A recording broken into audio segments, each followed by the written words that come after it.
है let go. किसी भी चीज़ को पकड़ कर नहीं रखना है। छोटी सी बात सुनाऊंगा। दो भाइयों में किसी बात पे झगड़ा हुआ।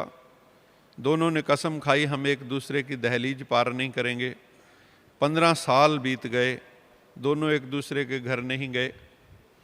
15 साल के बाद जो बड़ा था उसकी बेटी की शादी फिक्स हो गई, तो उसके मन में आया दुनिया वाले क्या कहेंगे, छोटे भाई को मना लेते हैं। तो उसके पास गया, उसको कहता छोड़ो 15 साल पुरानी बातें, मेरी बेटी की शादी आपको आना है। लेकिन उसने कहा नो वे, मैं बिल्कुल नहीं आऊँगा। लेकिन जो छोटे वाला भाई था उसने कोई गुरु किया हुआ था, किसी गुरु की संगत में जाता था। तो बड़े वाले भाई ने सोचा मेरी बात तो मान रहा, गुरु की तो मानेगा। तो वो गुरु के पास गया। उसने गुरु को कहा जिसको कुछ समझाओ, मेरी बेटी की शादी है, ये आ नहीं रहा है। तो गुरु ने उसको बुलाया शिष्य को पास। कहता है ऐसे है, आप ये बताओ परसों मैंने क्या सत्संग सुनाया था। तो कहने लगा जी परसों का सत्संग तो मुझे बिल्कुल याद नहीं।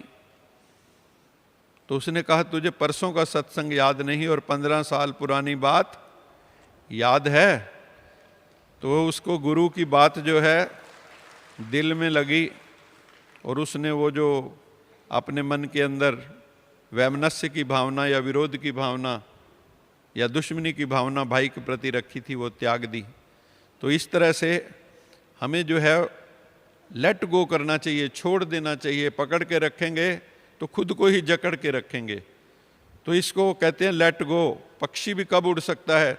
जब अपने पंजे छोड़ देता है। अगर पक्षी कहते हैं डाल पे बैठा हुआ एक पक्षी बोल रहा था मुझे कोई छुड़ाए, मुझे कोई छुड़ाए, तो वहां से महात्मा जी गुजरे, उन्होंने कहा भी तूने ही पंजों से पकड़ रखा, इसको छोड़ दे और उड़ जा।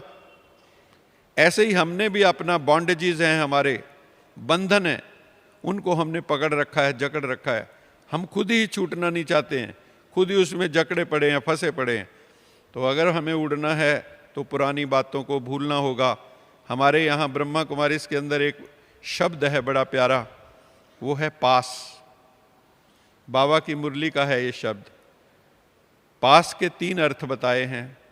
पास रहना है, पास करना है, पास होना है। पास रहना है, किसके पास रहना है? किसके पास रहना है? परमेश्वर के पास रहना है, शिव बाबा के पास रहना है, परमात्मा के पास रहना है। पास होना है, किस चीज़ में पास होना है? ये जो हमारा युद्ध चला हुआ है माया के साथ, 5 विकारों के साथ, ये जो ईश्वरीय पढ़ाई हम पढ़ रहे हैं, इसके अंदर हमें पास होना है। और जो बीत गया पास्ट इज पास्ट, जो बीत गया पास्ट इज पास्ट, उसको ढोना नहीं है। अगर उसको ढोते रहेंगे तो हमारी चेतना बोझिल रहेगी। चेतना को अगर उड़ाना है तो पास्ट को भूलना होगा। फिर है फॉरगिव एंड फॉरगेट, इसकी चर्चा हम बहुत सुन चुके हैं। खुद को भी क्षमा करना है, दूसरों को भी क्षमा करना है, क्योंकि दूसरों को खुशी करने के उसमें कई बार हमने खुद को बहुत दुख दिया है।